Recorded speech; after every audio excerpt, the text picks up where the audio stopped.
don't want to be, if you do not want to be on screen, please, turn off your cameras.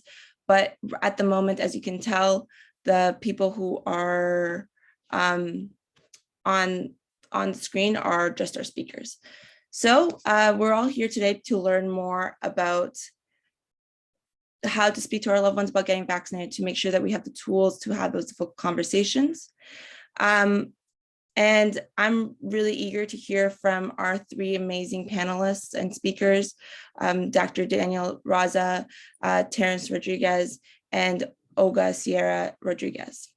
So I'm going to do a quick bios and then hand it over to Dr. Danyaal Raza, who will be giving us an overview of the sort of the situation, and we'll go from there. All right. Sorry, I'm just admitting people. There seems to be a lot of folks joining us. So Dr. Danyaal Raza is a founding advisor of Progress Toronto. He is a staff physician with the Department of Family and Community Medicine of St. Michael's Hospital, Uni Health, and the founding physician lead of the Sumac Creek Health Center in Toronto's Regent Park. And he's also an assistant professor at the University of Toronto. He is the past chair of the Canadian Doctors for Medicare and a current member of the Decent Work in Health Network. So hi, Dan, thanks for joining us here today. Next up is Olga Rodríguez-Sierra. Olga received her PhD in Behavioral and Neurosciences from Rutgers University, where she focused on the neurobiological and behavioral basis of emotions. Her work has spanned the USA, Mexico, Canada, Brazil, and Germany, where she has collaborated with interdisciplinary teams in the social and natural sciences. As a behavioral scientist consultant, she has worked on various projects related to decision-making and vaccine confidence for the city of Toronto. Thank you, Olga, for joining us. And Terrence Rodríguez. Terrence is originally from Rexdale. Terrence has been working as a social worker in the community for the past 15 years. In that time, he has worn many hats. And now his most recent is a North Etobicoke COVID engagement team coordinator with the Rexdale Community Health Center. In this role, Terrence works with community partners, the City of Toronto, and ambassadors to coordinate outreach efforts for vaccine clinics in the area. So welcome all three of you. Thank you for joining us here today. So first off, we're going to start off with Dan. I know myself, alongside many others, are nervous about the Delta variant. I was reading over the weekend and I was, just thinking about how we're probably going to, that we might go back into lockdown. So vaccines seem helpful in curbing the spread and lower the chance of us being, those who are vaccinated, being hospitalized if you do contract COVID. Can you please give us an overview of the efficacy of the vaccine? What is herd immunity and why is it so critical to fight against the pandemic? So I'm just going to pass it off to you, Dan. Thanks, Iman.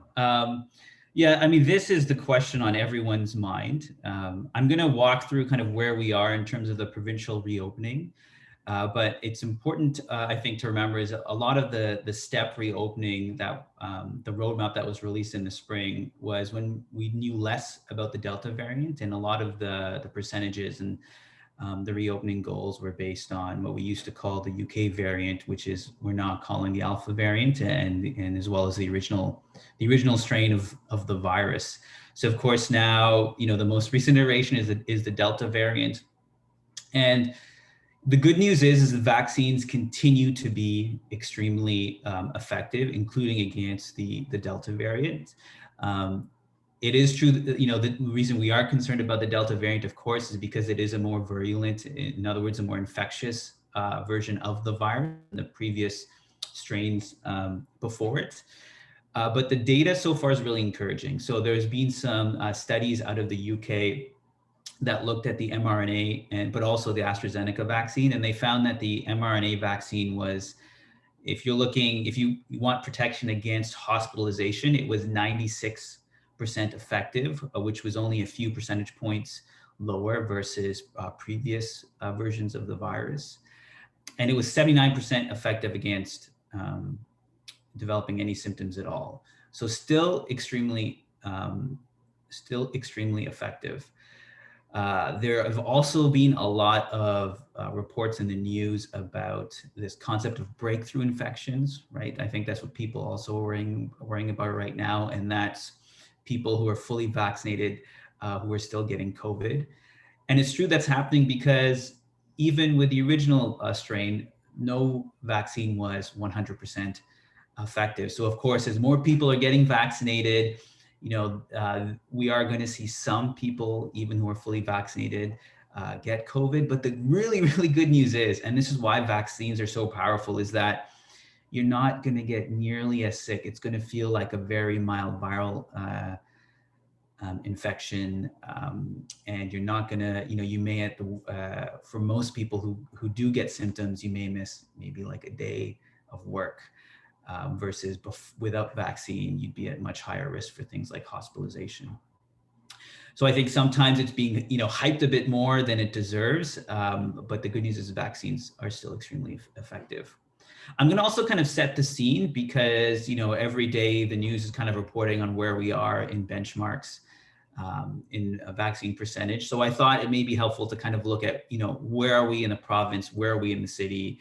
And where do we kind of need to do the most work? So I'm going to put up a couple pictures just to illustrate that. So people may remember this stage reopening plan from the spring that the province announced, and we're now in step 3, right? So step 3 is the quote unquote final step, and we don't really have a step 4. A step 4 is technically full reopening. And the target to exit or target for step 3 was 70 to 80% first dose and 25% fully vaccinated. And to be in this stage or step for at least 21 days, which is actually coming up in August. But again, a lot of these steps were developed before we knew what we know now about the Delta variant. So I think what the province will do or think about doing in terms of moving next will change and will evolve. And that's the challenging thing about this version of the virus too, is we're starting to learn more and more, but we don't quite know as much about it as we do about the previous ones. But the news on vaccines so far is good news. And we're doing pretty good as a province. So we've got about, just as a province, about over 80% of people who are 18 or over have at least one dose, and then about 70% are fully vaccinated. And that is pretty similar if you look at the stats in Toronto. So whether you look at it as a share of Torontonians who are either 18 or 12 plus, very similar. So we're in line with the province, which is great news. Where, of course, there are variations, and where you drill down is age, right? So you have folks who are in the youngest age group, 12 to 17, who are at the lowest rate, which also kind of makes sense a bit, right? They have had the least amount of time to get vaccinated, whereas folks who are, seniors or who are, above age 60 have had access to the vaccine a bit longer, so they're generally higher. But what's interesting is folks in the middle age, right, are the folks where we're seeing a bit of a lower rate of vaccine pickup. And the 18 and 24-year-olds are just doing amazing. You can see in Toronto, 95% of 18 to 24-year-olds have had at least their first dose. And when you look throughout the city, obviously it's not evenly distributed. So there are pockets of the city that continue to face barriers to getting vaccines, most notably, places like, where Terrence is doing a lot of the hard work to get those numbers up. So the northwest of the city, whereas other, more wealthier parts of the city, as has been the trend throughout this entire pandemic, have had lower cases and higher vaccine numbers. So, the bottom line here for me is that we're doing pretty good, but we need to do better. Saman, you asked at the beginning about herd immunity. So with the original virus, most vaccine experts estimated we need maybe 70 to 75% of people vaccinated to reach herd immunity where we could, quote unquote, go back to normal. Then with the Alpha variant, which is we used to call the UK variant, people peg that around 80%. With the Delta variant, we don't know for sure, but people are saying, are speculating as high as 90%. So the bar has definitely gone up, which means we've got more work to do. And that's 90% fully vaccinated, not 90% first dose, which is why conversations like this are really important. And, at least in my experience, and I think we're going to learn more from Terrence and Olga about this in particular, but it's not the hardcore vaccine anti-vaxxers that I think are going to prevent us from reaching the 90%. It's folks who are, vaccine hesitant, who are facing barriers, who, still have questions, who have, people in their lives who they trust, who can have non-judgmental conversations with them about this. So Zaman, I hope that kind of set the scene for where we're going to go, and I'll hand it back to you. Yeah, thank you so much. That was really great. I didn't know that we would need 90% vaccination for us to be able to handle some of these variants, which is a task that's big, but also really important. And that's why we're all here today. And I know that right now we're all thinking, and I see in the chat it's popping up, so please continue putting your questions in because we are tracking the questions. But we're all thinking, well, I have people in my life and I don't know how to approach these kinds of conversations because they're pretty difficult. So Olga, I want to bring you into the conversation now as an expert in behavioral science, neuroscience, and understanding how people make decisions. And as someone who's researched why some people are hesitant, can you please go through the different reasons and some strategies your research has shown to be effective in going through these conversations?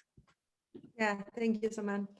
Yes, well, I guess what it's important to understand is that this situation that we are facing with the pandemic is a very novel situation, in the sense like we tend to learn from familiar situations and we react accordingly, right? And we look into cues in the environment, on people, our peers, the people that we think they are referenced in our social network to guide our behavior.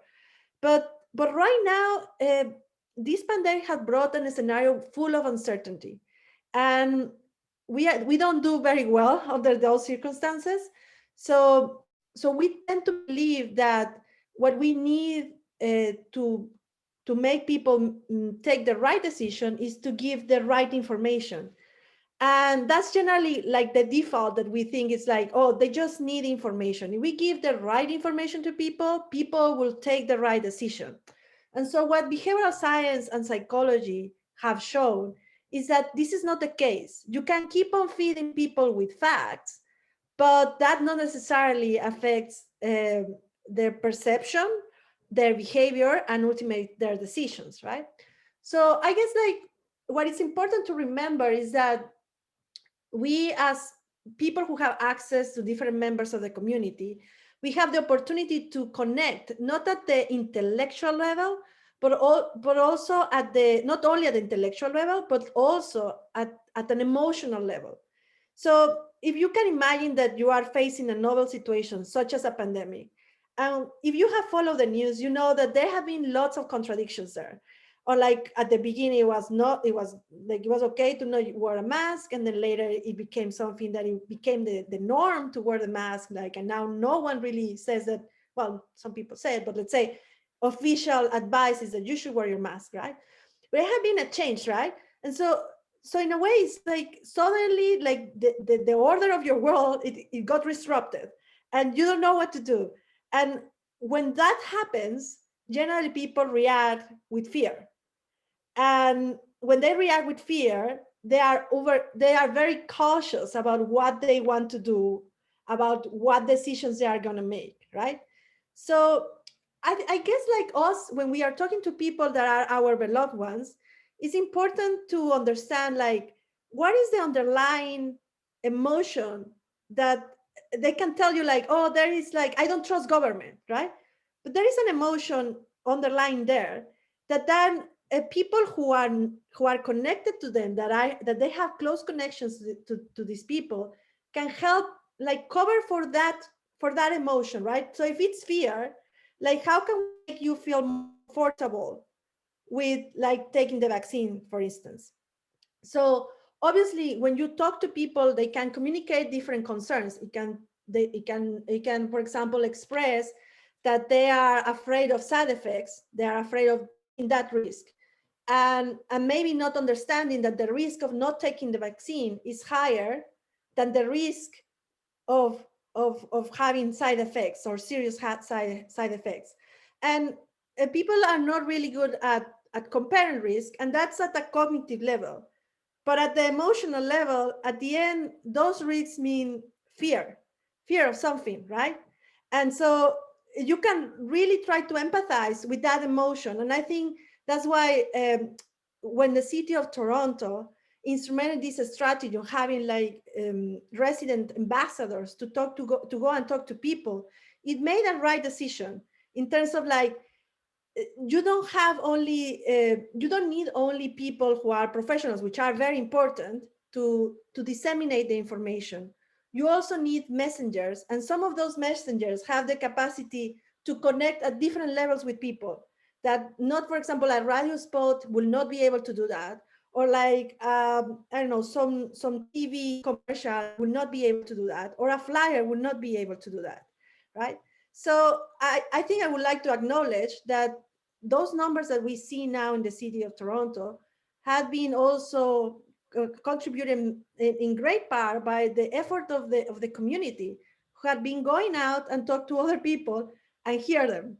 And so we can help people think about the concerns. So for instance, if it's about risk, if it's about like they don't understand how the vaccines work, if it's that they have some misinformation, if they think that they don't need it, right? Those are different concerns that instead of like trying to frame it as a battle of like, I have to convince you, I can help you think better about this situation. So I guess if we approach those conversations through that angle, in which case you will not just be trying to win, you are trying to understand the other person's position so that you can help them think in another way about this problem, about a problem that no one really have faced before. And it's obvious that of us have a lot of mixed emotional reactions towards this, and that it's not only about the information. It's not about handing a flyer and telling people, read this will solve all your doubts, and then you will decide to take the vaccine. And so I guess like what I would like for people to take from here is from this conversation, from this panel, is that you may encounter people that you say, oh, they think so differently. They don't seem to understand the things the way I understand them. Or like the government is advising to take the vaccine, but this person refuses to take that advice, right? And we can be judgmental in the sense of saying like, oh, how he could do this, right? But if we have a more compassionate approach in which we say, okay, let me listen to you. Like, what are your concerns? Like, let's walk through and I talk to you in a way, and I have patience to listen to your concerns. And I can engage in a dialogue in which like, okay, you tell me something, I listen, and then I answer you with what I think is my perspective. And I just keep, and then this person will keep on having conversations with other members of the community. So it's not only about me having to convince you about doing something, but you in a way coming by yourself to that realization and then take the right decision for yourself. So we prepare some infographic that we will go through at the end of this panel. But now I would like to pass the microphone to the next speaker. Thank you. Did you want to go through the infographic now, or we can do it afterwards, I guess? Yeah. If you want, we can do it now. Would you be able to? Yeah, I can share my screen for it. Yeah. Yeah. Just 1 second. Um, Perfect. Okay.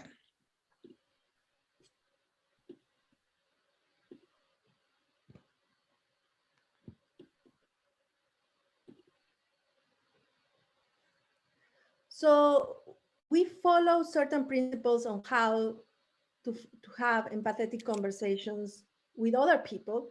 And if you think like, if this is a skill that can be generalized for almost any conversation, and if you think in the context of how much polarization exists in many arenas of like public opinion right now, you can see that this can be used also in other contexts. So this guy was adopted from the city of Toronto, and we are agnostics in terms of like whether they know the person or not, right? So in this case, if this is a person that you know, you might not need like a formal introduction of yourself, which will be the first step of the conversation, right? But you can definitely, and I think it is important that when you are talking to someone who you think has a different perspective, maybe establish your goal. And your goal should be something abstract in terms of like, I want something good for you, something that we both value. So it could be health, it could be like reuniting with others, etc. Right? So you should always include that in the conversation and make it really, really clear. It shouldn't be about trying to win, because obviously that makes people defensive and it's not really like advancing your cause in a way, right? So when you establish that goal, and that goal should be something that serves to build a common ground between the other person and you, then they can agree on something, right? Like maybe, both they want a healthy, the community to be safe. The way that you trying to achieve that, it might be different, right? And you can have a dialogue to see how is the best way to reach that common goal. And if you practice and you listen, you will see that you actually have more in common with people than you think. Like many of those values and needs are common to many other people like you, and so that seeing that is very important when you approach your conversations. So that will be the first step. Then the second step is that you try to understand the other person's perspective. And this may seem like super common sense, but if you try to pay attention on how you engage in conversations, many of us, we don't listen to the other person.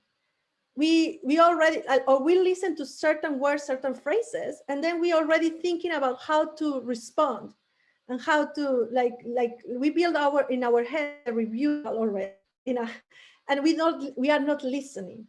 So if you approach it like, okay, this conversation, I might still learn something, I might still discover something that I didn't expect, and you just listen, the other person, first of all, is going to feel acknowledged, and it's going to feel like you really are authentic in this common goal that you are trying to achieve.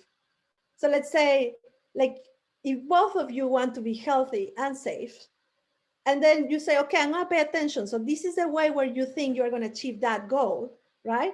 And you let them talk and you really listen to them. Then obviously you increase the credibility of like precisely that mission that you're establishing or that goal that you're establishing at the beginning of the conversation, right? And it's a way of building trust. So we obviously have like a different, a suggestion of or a question. No? You can ask very directly to people, are you intended to get vaccinated? And there is a variety of answers you can get, right? That we summarize in 3 blocks. People can tell you, yes, I want to get vaccinated, and that will be the intenders. The on the fence will be the ones that will show certain reservations without being very bluntly opposed to it. And this could look like, I'm not sure, I'm thinking about it, I got some concerns, etc. And then you have the block of the opposed, no, I don't want to do it, right? And so it's important that when you ask this question and you hear the response, you don't assume that just because you are an intender, that means that you're actually going to get vaccinated. And this is, for example, the case, like I was looking at the data that Dan was showing us. I saw that in the middle, like people that you may say they are in the productive working life, they're not as high as, for example, the ones that are like 2019, 2024. I don't know. I don't remember. They were the early, like young adults who were really, really high. And then the ones like more middle age, which they're still in the 70%, right?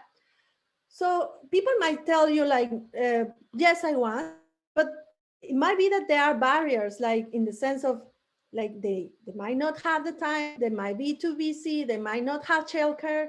And that's the reason why they don't go there, right? So it's good like to always ask like, okay, you want to go, you know, like when do you think you're gonna go? And then you can actually uncover a lot of let's say reasons or for hesitancy that are not necessarily related to psychological aspects in terms of like, I'm afraid of the vaccine, but it's more like they are more operational in nature, more logistical in nature. And those folks, they also need help. They also need support. So you can imagine that if you encounter someone that, because I don't know, they had some care responsibilities. And if it's someone you know personally and you could help or give a hand so that you can liberate them so they can go and get the vaccine, that would be great. Or if you know that it's someone with like some physical disability and that it's not easy for them to go to a place to get the vaccine, then you can also help them as well, right? And this is a lot of the work that many of the resident ambassadors in Toronto have been doing. That just because you say yes, that doesn't mean that you're going to go there. So that's very important, you know, like if you hear a yes, but they haven't really done it right now, when vaccine had been available for quite a long time and they still don't have it, that should be like in a way, like kind of a flag, like you could say that, oh, maybe this person needs some support, because by now you will expect that the ones that want to go to get the vaccine, they have already gotten it. Then on defense is obviously a very heterogeneous group, in the sense like they might show different concerns in terms of like coming from maybe not understanding the science, not understanding how the vaccines work, or having fear about side effects, or thinking that they don't need it because they already got COVID. So I would get the vaccine. And so here the important thing, and this is what I was saying, that you might provide information, but the science behind the vaccine is quite complex. Like I must say, like I have science education, there are a lot of things I don't know about those vaccines. So you're gonna reach a point that you will be able to give just certain type of information and not much more, because, you know, like for example, I don't have an idea of like how many clinical trials were like developing, like happen in order for the vaccine to be approved, for instance. Like I have no idea, right? And so you will always reach like a barrier in terms of knowledge, right? But you can always like, okay, like if this is really your concern, let's keep on researching together. You know, like let's ask, let's explore, let's think about it. Why you can encourage people to go and ask their doctors, to go and ask like maybe answers in some like trustful source, and see like whether they can address their concerns. But at the end, really, it's very much about trust. And I said this, and it sounds like maybe I don't know how surprisingly it sounds to you, you know, but since I don't know the science about the vaccines, me going and getting the vaccine, in a way, is a leap of faith, that I trust the institutions that are providing these vaccines, that they did their job correctly, and that this vaccine that is being offered to me is safe to me, right? So obviously, in a society in which we have different contexts and where we are situated in different places in terms of like what we have lived and our experiences, it will be important to understand where is everyone situated. So let's say for someone who have had good experiences with the medical system, like the healthcare system, maybe my level of trust is really, really high, right? So then if they ask me like, take the vaccine, I would say immediately yes, right? But remember, not everyone has the same experiences. It could be that for others, they haven't had a really good like experience with the healthcare system, and so they don't trust it. And so us as people who can connect at different levels, you know, we can help to restore some of that trust, so that people say, okay, I'm gonna give it a try, or like I'm gonna observe, like it seems like this person has gone there, it seems that this other person has gone there. So we can help people see and pick up the cues that are relevant so that we can be building trust together, right?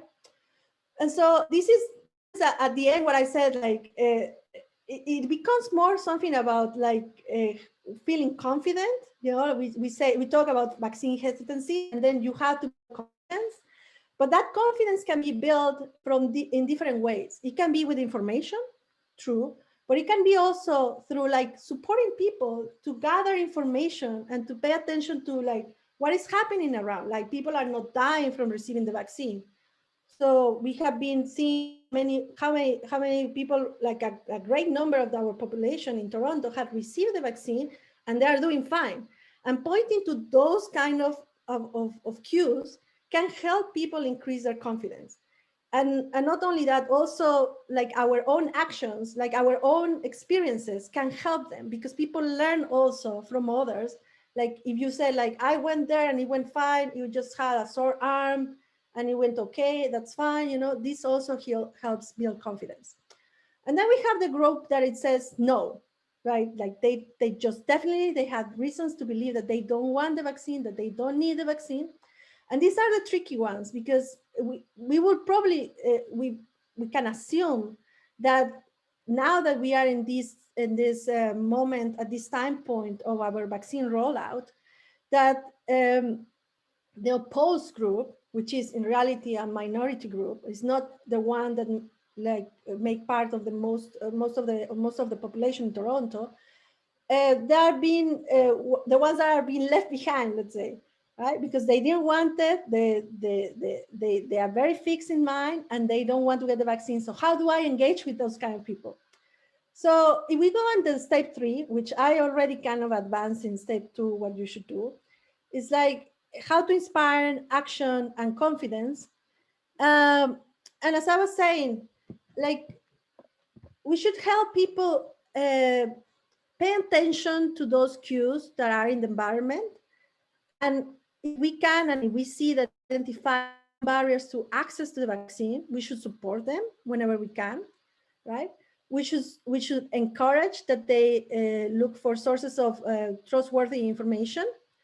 And you can just like listen to their concerns. Sometimes it's just about like feeling that someone is paying attention and is acknowledging your concerns, and you say, okay, I hear what you say, you know, and you listen, and then, okay, but how about, have you thought about this other way of approaching this problem? How many people have you heard that they about like an opinion on like your specific condition or your specific context? And we can orient people to these different sources of information and cues in the environment so that they help them build this confidence, right? And so as members of the community, we are really, we might think like, well, you know, the government is there and is giving the official advice. Why should I even engage in conversations? If they want to know what is the official advice, they can go and read the City of Toronto Public Health, and then they can learn there what they need to know if they have concerns related to the vaccine, right? But what we know also from behavioral science is that we don't tend to make a lot of effort, right? We prefer, or like we stick more to the path of with least resistance. So in a way we can help them like remove some of those barriers, right? So we know that they're not going to go to the website, but I can go and present examples of like why it's good to have the vaccine. But you engage in a way that is more like, I'm just, you have your perspective and I'm presenting here an alternative perspective. Think about it, right? Let's not fight because that would be like game over. And then let's continue conversation. I think also it's important that we understand that this is a process, that is not something like one battle that you have to win whenever you have a conversation. When you see some resistance, some hesitancy on the other side, you can say, well, you know, maybe even encouraging and helping that other person, or set a date for finding some medical advice, let's say. That's already like kind of a step forward in that process of building confidence. And sometimes it takes many steps, and sometimes it takes also many iterations. But that's why we are we are here, right? We are here to support each other through so that we can go through this pandemic and hopefully go back to our normal lives. And so in the second page, Simon, yeah, there what we give is like pointers of how to have these conversations, in the sense like sometimes this is not normal. Like when people are telling you about like some concern, there are phrases that you can use to cue to that person that you are actually listening, like showing the validation, empowerment, or confirmation. And these are tools that you can use whenever you have a conversation, and you can approach it to have a healthy conversation. And so I'm not going to read it because I see now the clock, and I think I already took a lot of time, but they are very self-explanatory. And so I would just like encourage you to read, and that don't approach these conversations with your loved ones about the vaccine as a battlefield, because that's not the way to be persuasive.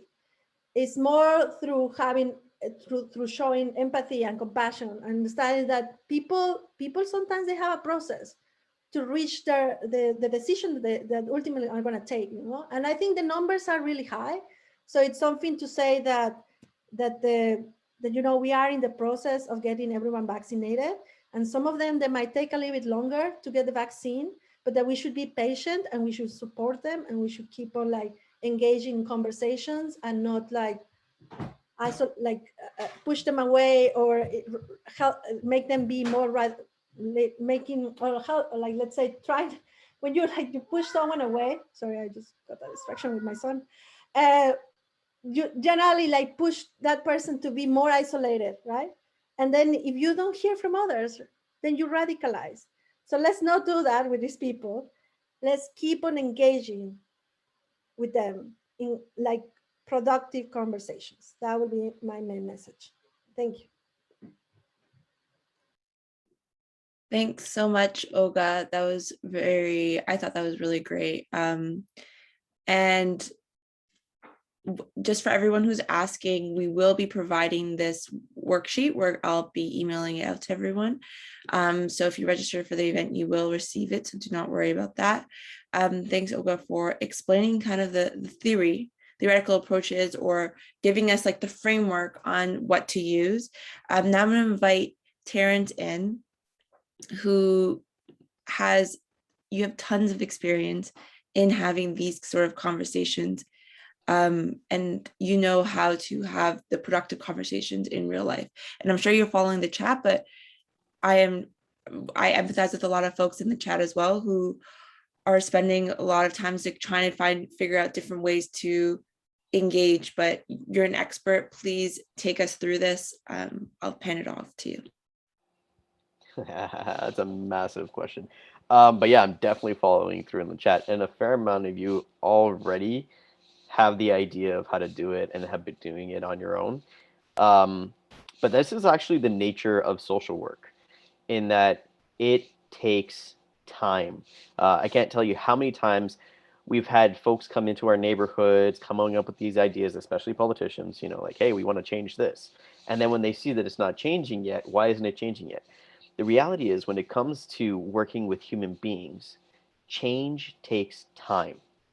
And in order for that change to even start, you need to build trust, right? So someone comes to you and they say, hey, there's a seller at the door. You want to buy this? It's great. Are you just automatically going to trust them? No. Because they say it's great? Well, look, let me show you. Cut a piece of paper, whatever. Like, we need, in anything we do, our relationships with people is the fundamental basis of anything that we do in social work, especially in this. So when you are talking to a loved one, or when we're on the streets talking to just community members, that trust is the first step. So that looks like interest and investment, right? So I love this with youth especially, and that's a lot of work that I do because the youth are very good at calling out BS, and they can read you very well. And that's when you approach somebody, whether it's someone you know or a stranger, everyone is looking to see whether or not they can trust you, right? So who are you? Why are you here? What are your intentions? And if you come off and be like, yeah, you need to get vaccinated right now, or hey, we're doing these vaccines, you should do it, the response will likely be no or why. You can't just force or push something onto somebody. So you have to, even before getting into that conversation, get to know the person. So what we do typically is, having those conversations, as was mentioned earlier. It may seem drawn out or maybe overwhelming or scary, but they are sorely, sorely necessary. So that looks like, getting to know the person, building an interest, and authentic. It's got to be authentic. You can't just be like, I'm clocking in and out. This is my job, and I'm here because it's what I have to do. You have to genuinely be interested in this individual and their story and their experience and their emotions. And this has been challenging for many reasons, as already mentioned. But as you can imagine, we're all going through the ringer. It's been a year and a half, almost 2 years of a pandemic. We're exhausted. We're dealing with anxiety, stress, and talking about that. We were talking about fear. Fear, I don't know if folks understand this, but we're really understanding a lot about mental health now. Well, I shouldn't say we're understanding. This whole pandemic has shined a light on it. And the entire world has been in a state of fear and anxiety for a long period of time. So we have something called the window of tolerance when it comes to mental health, if anybody's ever heard about it.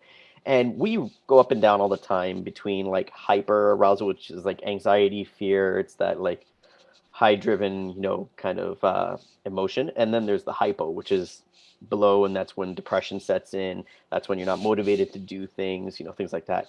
And every human being goes up and down between those two areas.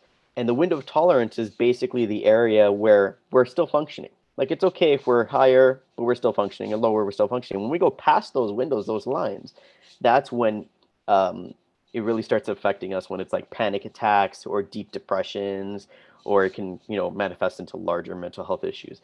Now, if you're outside that window of tolerance for a longer period of time, like heightened anxiety for a long period of time because you're in a pandemic, that affects your mental health. That activates the emotional brain. If you ever look at the brain, your emotional brain, that's the little part. Our rational cognitive brain, the frontal cortex, helps you regulate your emotions and calm your fears. Now, if this part is hyperactive because you're outside that window of tolerance, as we all have been during this pandemic, that's predominantly been affecting us. That is now we're just reverting to that, and we're used to just going to that part of our brain, and we're not used to utilizing and activating that frontal cortex to help us rationalize. So part of these conversations, what they do is they help the individual remember how to use that frontal cortex, remember how to rationalize with fear. And that can only be done by having those conversations. Now, when you have these conversations, don't dictate, don't tell, don't be like, you, this, that. That's why I don't like using so many statistics, because it's kind of like, I know better than you. Statistics cannot rationalize fear. Fear cannot be rationalized. So the only way is to help the person calm down fear. And each individual has their own way of calming down their fears. They've developed their own coping mechanisms of how to do it for themselves. So what you need to do is try to help them find their way, which means help them find their comfort zone. Help them find things that make them happy, make them grounded, support networks or tools that they utilize when they're stressed. So when we have the conversations, I typically will ask them, generally, like, okay, so how's this pandemic been for you? And that's when you just open up to like, hey, let's commiserate on the challenges. And maybe there's been some good things coming out of the pandemic too. Like people love working from home, and then you go into what do you miss, right? So I get into like, okay, now we've talked about all the pandemic that was been. What do you miss the most? What's that thing that you loved, or those things that you loved pre-pandemic that you really would like to get back to? And that kind of lends to creating some, like, connecting the mind to a time to pre-pandemic, because a lot of folks have a hard time remembering what the world was like before, because now we're stuck in, this is the way life is. We're gotten used to it. So that also then lends to something to hope for, right? So this is something I loved, the feeling of enjoyment of life, or helps to regulate those emotions and fear, so those emotions can calm down and get in that window. And it also lends to, well, now this is something to aspire to, right? So this is something that we want to achieve again. And then that can lend to, how do you feel about the vaccines? And notice I say, how do you feel about the vaccines? I noticed some folks talking in the chat about getting defensive with the vaccines. Yep, that happens. Very defensive, and sometimes can be scary with that defensiveness. So don't even ask, have you gotten the vaccines? How do you feel about the vaccines? And that lends to the next conversation. And through that conversation, they would be more likely to admit whether or not they have been vaccinated, as they gauge your response on the vaccines as well, right? So if someone comes back saying that they disagree, and then you come back at them being judgmental, then they're less likely to tell you that they haven't been vaccinated, because they do not feel safe telling you that. So we need to give space for each individual's lived experiences, and we need to validate, as mentioned, because there is no right or wrong. We like to say, oh, even these vaccines, like I will flat out say, I gotten vaccinated, that's cool. But I'm not saying that I have no idea 2 years from now what's going to happen. Whether or not I'm going to die, I don't know. I have no idea if this is actually the right way. I don't know. We each have to make an individual choice for ourselves, right? And I need to respect that, even though I believe that the vaccines are the right thing for me, it may not be the right thing for that person, or maybe not the right thing for them at that time, right? So we need to give space and allow for that to happen. Do not get defensive. Do not feel like you've been attacked. Do not personalize as much as you can. Try not to personalize it, because it's not about you. It is about them. And the moment you make it about you is the moment you lose their trust, because they realize that you don't actually care about them. You care about yourself. That's why social work, this is the core of what we do, because what we do is we don't care about ourselves. We care about the society that we're trying to help.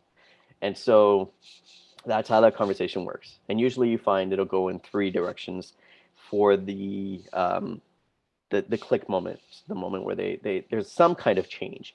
And it's either, concern about how it's going to affect themselves, COVID. And so that concern ends up moving them towards seeking more information or even getting vaccinated. Very often I find in conversations I've had, it's more of a concern of how it's affecting others. Even my own colleagues I've worked with have gotten vaccinated because when it came to working with the community, working with the youth, the concern of transferring that over. I worked with one of the youth. Actually, I met them at one of the vax clinics that I worked with in my program, and he told me that he got COVID. He got his whole family sick. His father died, and now he's there getting vaccinated and bringing his whole family to get vaccinated. So here's a kid who's gone through the ringer, has lost a family member, and even though after getting COVID is still getting vaccinated and is advocating with friends and family to get vaccinated. So the effect on others, especially loved ones, is a massive motivation, because we love people, right? And so the other one is just like back to normality.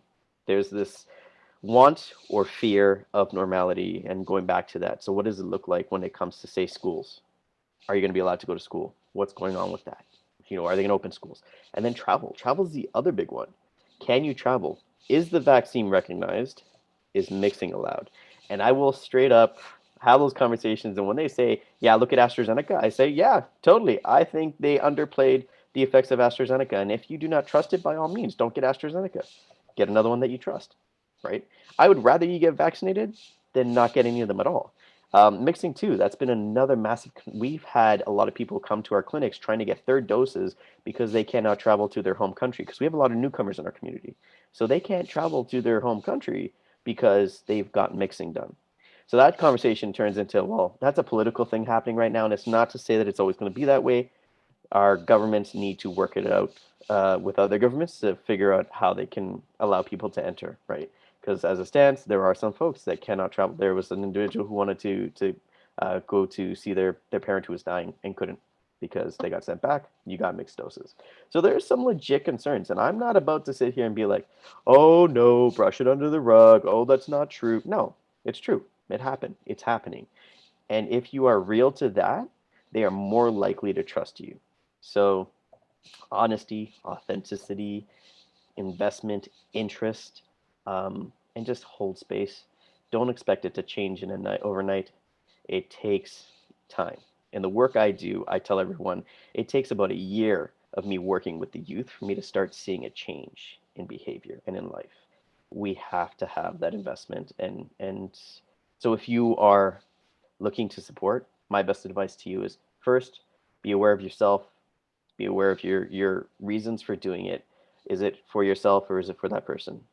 Um, and be aware of your own triggers and emotional investment, because if you get triggered, that's not a good place to be either. So try to be aware of where you're at emotionally before you engage with somebody. And then if you're ready, if you want to, engage with that individual, but always do it from an authentic, caring, genuine place. Amazing. Thank you so much, Terrence. This was really helpful. And I noticed that we're kind of running a little bit out of time, but I would love to kind of bring in Dan and Olga, and perhaps we can go through a little bit of a mock conversation.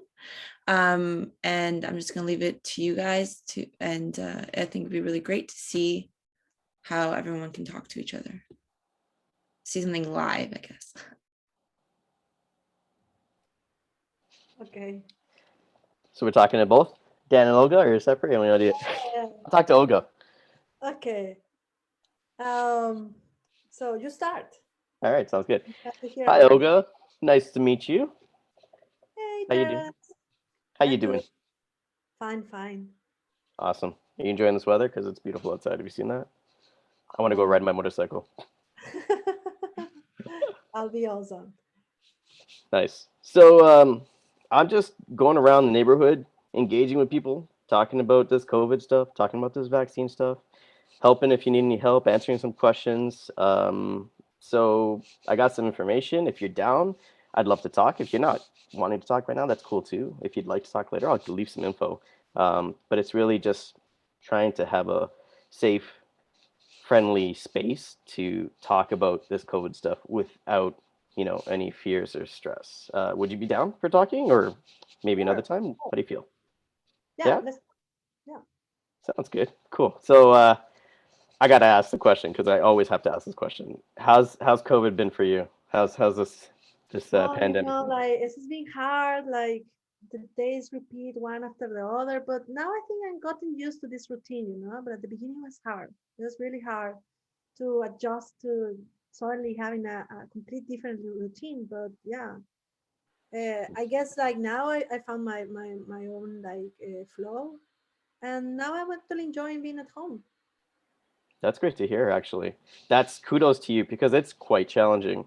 So for you to be able to find your way through this whole experience and regulate and find some happiness and ground yourself, that's awesome.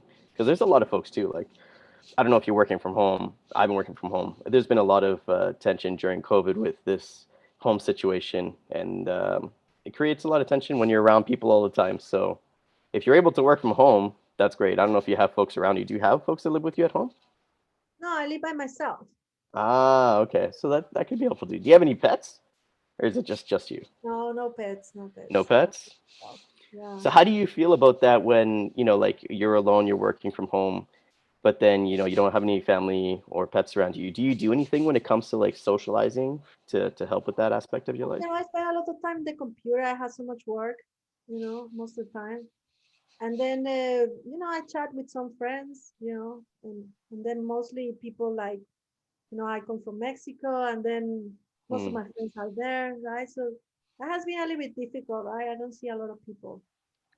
Mm. Come from Mexico. How you got family over there in Mexico too?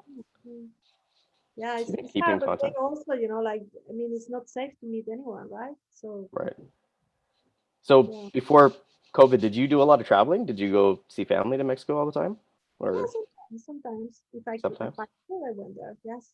Yeah. Yeah, my wife is actually from Colombia, so we like the Christmas holidays would always go see, and I remember supporting her through that. Being away from her family for long periods of times was challenging. I can imagine. Even my own family, I have a hard time. So I feel for you. I feel that. So that's something. Have you discussed that with your family? You know, after COVID's done, pandemic's done, are you planning on reconnecting with each other and seeing each other again? Yeah, for now, I'm really concerned about the Delta variant, so I Mm, really don't want to go out that much. Since all this news is just so scary. It's like it's very yeah. difficult. Yeah. And I just think like, like it doesn't seem that the vaccine is gonna work. So it's gonna go. I think I gotten used to be at home, and that's what I'm gonna do. Just stay at home, like why should I go out? I got like, okay, so first I thought like when you said that, um, I totally get the comfort, but at the same time, do you want to spend your entire life staying at home? But don't worry about answering that. But that was just a thought that came to mind when you said that, because I feel the same way. I got comfortable at home. You know, home all the time, but I also just got tired of it. But I wanted to ask the question of why the vaccine? You said, why do you think they don't work? I'm curious because, a lot of stuff is going on with these vaccines. There's been different vaccines, different stories, different reactions, whatever, like all this different stuff. Why do you think that it's not going to I work? feel like, I mean, if this variant is new and those vaccines were like tested like the last year, like they Mm. must not work now, right? So that's why I feel like this whole thing, I just better stay at home, like why should go out? I can order everything, like my grocery stores. I could do like, like get everything delivered at home. So, it's possible to do that nowadays. Have you heard any like? So I know there's a lot on the news of the negative stories or things that happen. Have you heard any good stories or people who have had any positive results with the vaccines? I don't think people really know what is happening right now, like I just hear like some people feel really bad about the vaccine Mm. and I have some allergies. Like I just like I had to be very careful with what I put in my body. And I was like, I feel like I'm fine at home right now. So maybe I just stay like that, until we know more about the situation. And then maybe I get the vaccine. See what I mean? Like Yeah. I have to say, I I was seriously, concerned with that too. So I yeah. have allergies, a lot of allergies, and that was a major concern of mine. And actually, I opted out not to get vaccine for a while, for a little bit, and then I was just, for work reason, like for me, personal reason, health reason, allergies. I've had cancer, I have asthma, I've had bronchitis. I was concerned, um, and then also new vaccine. You don't know. But then I realized two things actually. For me, it was one. I noticed that when the vaccines started coming on, people started getting vaccinated, the rates started going down.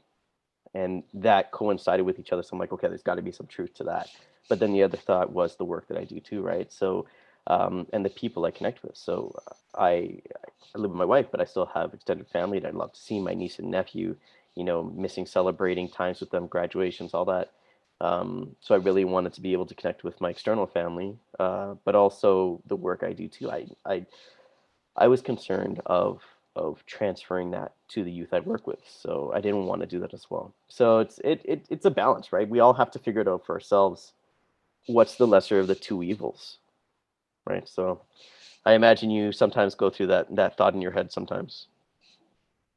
Yeah, absolutely. Like, I mean, I think there's a part of me who wants a vaccine, but at the same time, I just worry, like, you know, I'm just not sure. You know what I mean? Like, I feel like in a way, if I have lived for such a long time at home in these circumstances, and still, you have to wear the mask. Like I said, it's not like we can be without the mask, and I can still get infected.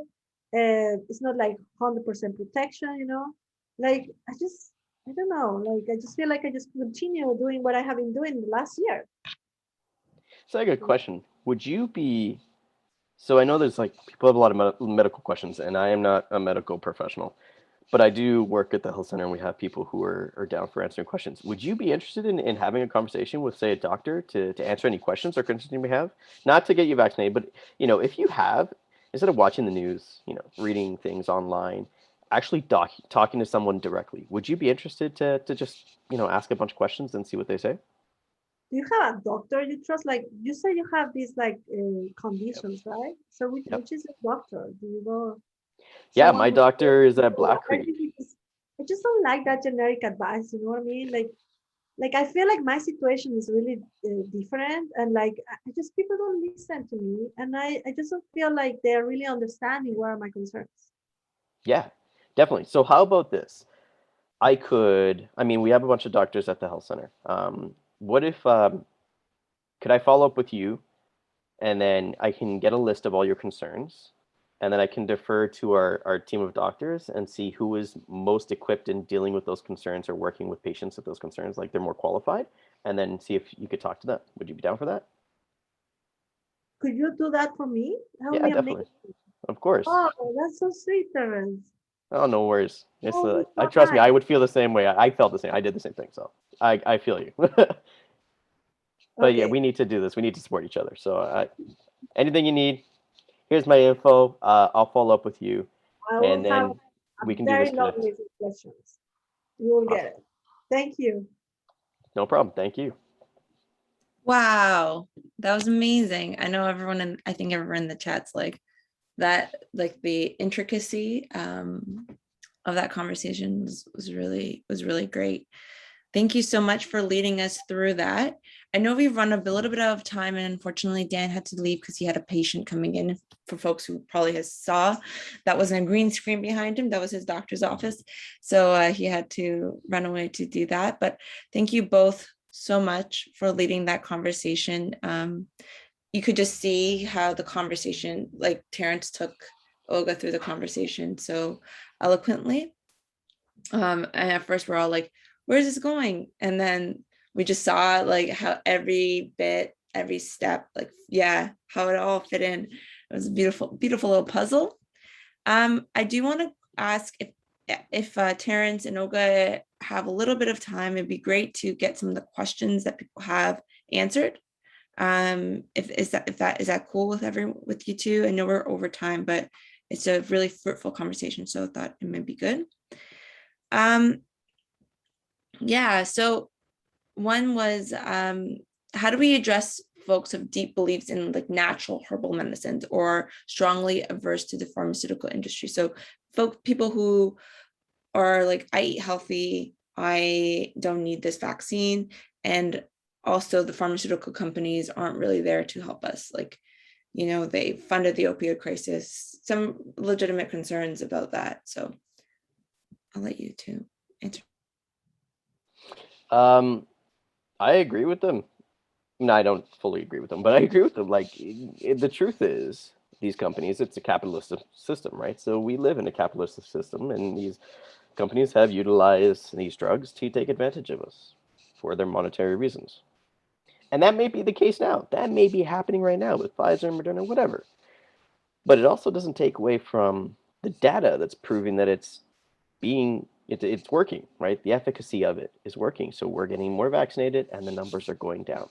Those are correlating with each other. Sorry, I actually probably wouldn't use those words exactly, but they actually work, and we got proof to show it, right? So we're getting more people vaccinated, and those numbers are going down. So are they making money off of us? Yeah. But are the vaccines working? Apparently, yeah. So, I mean, it's not an ideal or perfect situation.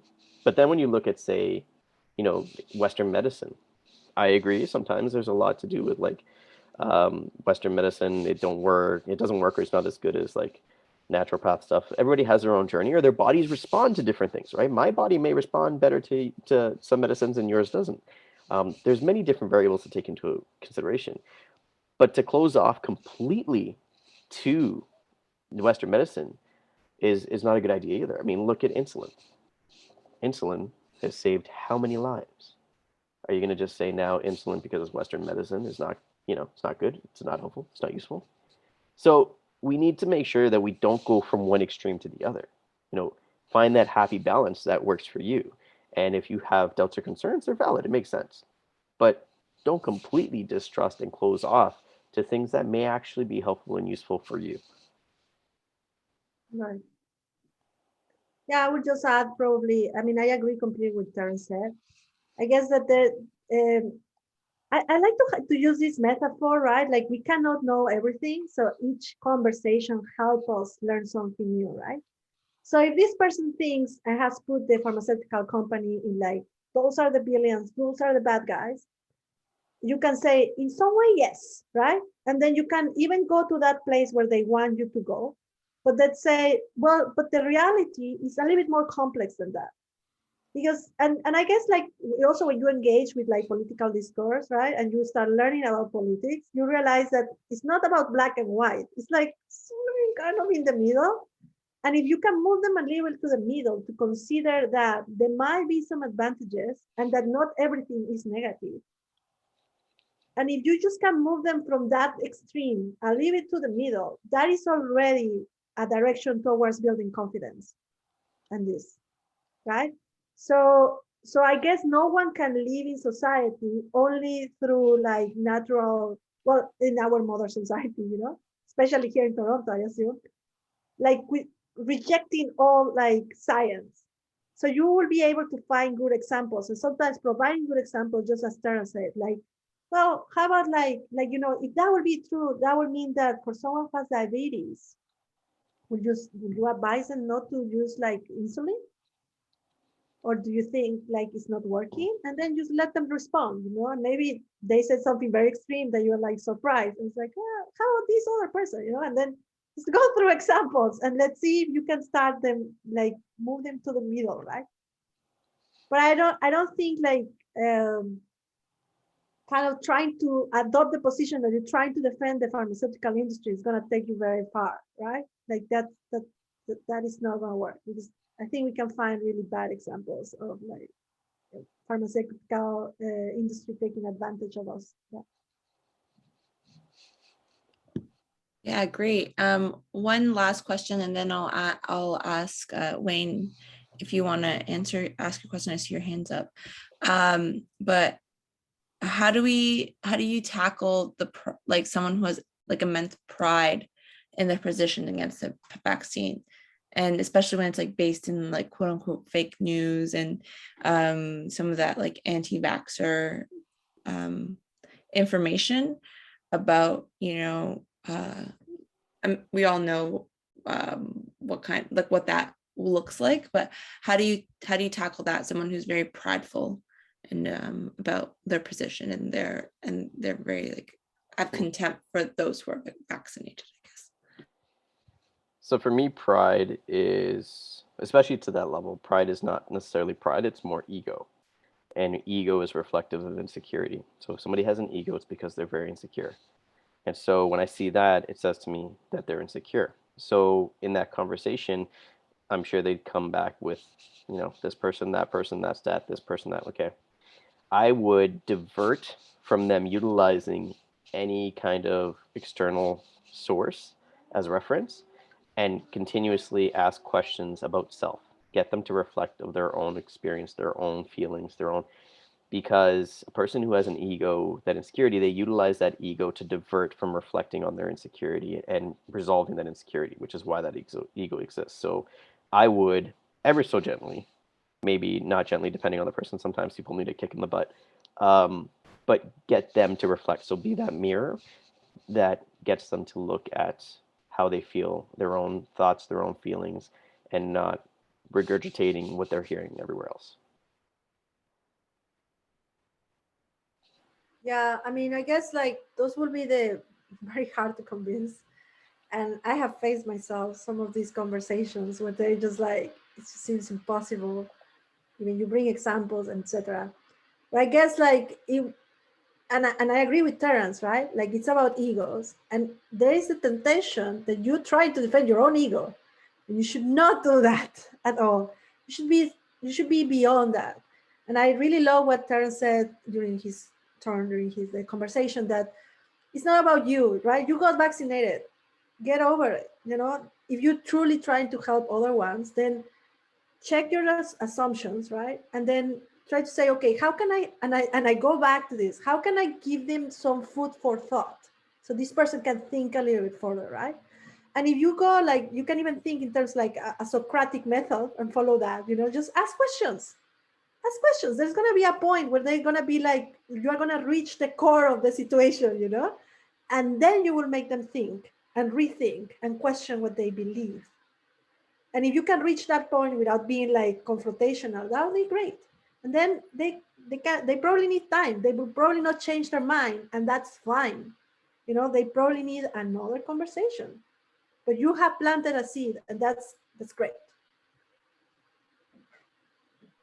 Excellent. Thank you both so much. I just want to get Wayne's question. Wayne, do you want to? Yeah. Yes, like, yeah, I'd like to ask, like, how do you like get past someone's ego? Like, as a Black person, like, who's fully vaccinated, like, I do use myself as an example. It's like, okay, like, like, yes, the very fact that there are two different pens is proof enough that, yeah, it is for profit, but like the vaccines work. Like, I do have situations where I do have friends who are dear to me, like, who are adamant. It's like, okay, they don't trust it, or are they more like into guess more holistic or like alternative medicines. I was like, how do you, it's like, I kind of struggle getting past that ego to like expand that their critical thinking, because like I do find that there's a lack of nuance in the conversation why people don't choose not to get it, or like just like, okay, wait to see what happens. Because like whenever I say me and my immediate family have been vaccinated, like people are shocked because like I'm Black. It's like, okay, don't you to like guess more racially charged issues. So it's like, how do you get past that ego? And how do you like be firm with yourself? That's my question. Thanks, Wayne. So that's actually a lot of conversations we had, because Rexdale is filled with a lot of people of color and Black folks. So that in itself, that's a difference. Actually, there's a fine line with that one between ego and legit fear of systemic barriers. And with that, I do not even try to convince, and I call out those truths, right? So having those conversations, my intention is not to convince you to get vaccine. My intention is to hold space to have those conversations about what those concerns and barriers are, because now you're reaching a population where it's not so much about like, oh, well, the long-term side effects. Now it's like, well, I've already been taken advantage of by many systems, including the healthcare system and government systems, in all these different situations. And so how or why do you expect me to trust this? Like, this is just another example of that. Not to mention, if they really cared, all these things would happen. So there's so many conversations that, you have just ego, hesitancy, fear. But then you have some fears that are based in some solid things. Like, for example, talking about the allergies, some people have health concerns. Yeah. So now talking about systemic issues and racism and barriers, that is a very real thing. And the moment we do not acknowledge and validate and hold space for those conversations is the moment you become one of them, is the moment you choose that side. So it's this extreme kind of thing, right? So I would say, don't even try to convince the person or the people. Just have those conversations and flat out and call truth to it, right? When they say something that's truthful, yeah, I agree. But it's also not to that extreme, right? Just because this stuff does happen, or it has happened, it doesn't mean that it's happening now, right? So you got to be cautious, but you also cannot exist in fear altogether. So whether it's, getting vaccinated or not, or maybe, like, okay, so maybe you don't want to get vaccinated and you're adamant about that, what are you doing to keep safe? What are your plans for getting through this pandemic? Or if you want to travel, if the governments or the world does decide to do these things, then what are you going to do then, right? So asking them those questions and really having those conversations, but be cautious of that intention and how you come across, because if you're just like, get vaccinated, it's not going to work. Whether it's somebody who's a person of color or not, everybody's going to be on the defensive. But for those systemic barriers, those deep-rooted ones, those are a lot more challenging to work through, and it's not our place to actually work through them, because it's not us. It's these institutions and structures that have created them. All we can do is hold space for those conversations and, just be truthful to them. Right. I guess like you can refer to the second page of the infographic. It gives you some tools, right? So you might think like, okay, I don't have the same experience or maybe the same perception as other peers that we share a racial background, but you can still help them give it that space, right? And you can use these techniques for having these empathetic conversations like give validation to what they're telling and their experience, normalize it as saying, like Terrence, even when he was talking to me in the mock, the role playing, like he was saying, I can understand like how you feel, right? And you try to, like, obviously you have to be authentic, right? But saying like, I can imagine how it feels. You don't have to appropriate that experience, but you can try to make an effort to understand where is this person coming from. And that, like obviously it's not as fast as we would want to people like consider the decisions of whether they want to take the vaccine. But if we want people to keep on moving, the most important thing is that we have the ongoing conversation. It's more like, let's not lose the momentum, right? So instead of shutting off, let's continue talking, giving space, and let's see where we reach, and we will take us, and hopefully they will arrive to what is best for them, right? Which is in this case taking the vaccine. Yeah. Wow. You guys have given us a lot to think about. And I know I will be approaching a lot of the conversations I have differently. I want to thank you both, and Dan, who had to go. But thank you all for joining us.